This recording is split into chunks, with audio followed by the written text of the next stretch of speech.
If you're into the wind element and would like to use Hydra from Greek mythology, this is the deck for you. When you severed one of its heads, two shall take its place. Let's get right into it. Also, here's the deck list up front so you have it. And also a quick shout out to Zero for giving this list as well. This is mostly his list. I took maybe 1 or 2 tweaks. Start off with Hydrake. And so it's a really good stats with the 4 attack. The 4 attack is able to get over most Elestrals pretty easily. However, if it is destroyed by battle, you can special cast a Twindra from your hand or your deck. Ideally, you like to special cast from the deck, and Twindra is even beefier. Better defense stats, its attacks at 5. That's very good, actually, especially for something that you can easily special cast with that condition being met. But it goes even further with Twindra. So if this is destroyed by battle, now you can special cast Penterror from hand or deck. Penterror is a lot beefier with a phenomenal 15 attack. It's really hard to get over that. Its defense is also 8 as well. So even if it was, tsunami'd, most Elestrals can't even get over that too.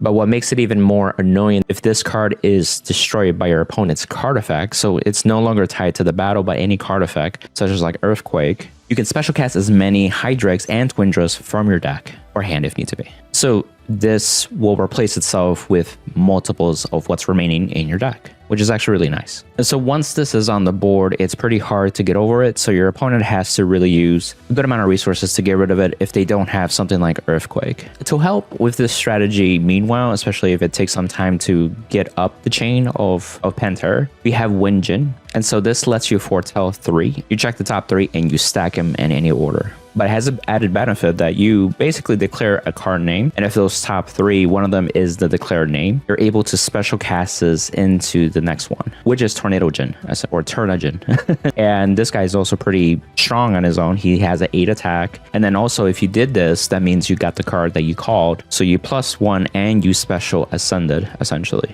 And what's kind of nice about Tornadjinn is that once you have enough spirits, you can start expending some of the extras of wind and solar. You pick 3 cards from your deck if you're choosing, but then you add 1 randomly to your hand. So ideally, you want to get cards that would benefit you at your current state. So in this example, I'm showing Hydrake. So I'm attacking my opponent's card. They activated Argo, and essentially they're making their Ass Rabbit very stronger than my Hydrake, which is actually what we want.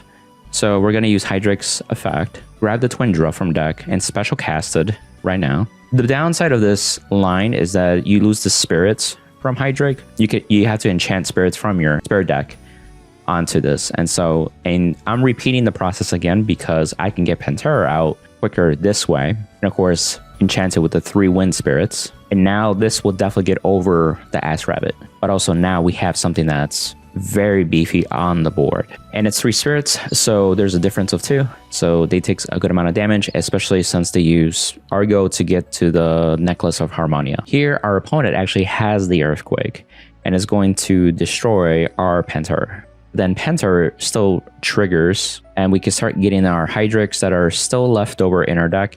In this case, there's only 2 left. Currently in this list, we don't play a second Twindra, so that's the only thing that will be special casting. And so we have board presence still. So here we're going to cast Windjinn and use its foretell ability. And we're thinking maybe Ambrosia. So that would be a good pick. And so we're checking the top 3 and it's literally the 3rd card. And so we're able to add this card. And then because we called it, we can actually special ascend to Tornadjinn, which is currently in our hand. So we're going to select it. And then you can still actually stack the remaining 2 in whatever order, and then special ascend into Tornadjinn. And at this point, it's actually really good because we still have our Hydrakes from the prior turn, so we have a really strong board presence. And that's Penterror in a nutshell. This is a really fun deck, especially if you're into the Hydra mythology. I think it's really cool with the lore behind it. It's also a wind element, so if you like the wind element aesthetic, this would be a good deck to try out for yourself and see what you like. Feel free to tinker the deck and also throw in suggestions too, or even, ask some questions too. Happy to help out where I can. And feel free to check out more Elestrals content clicking on this video next.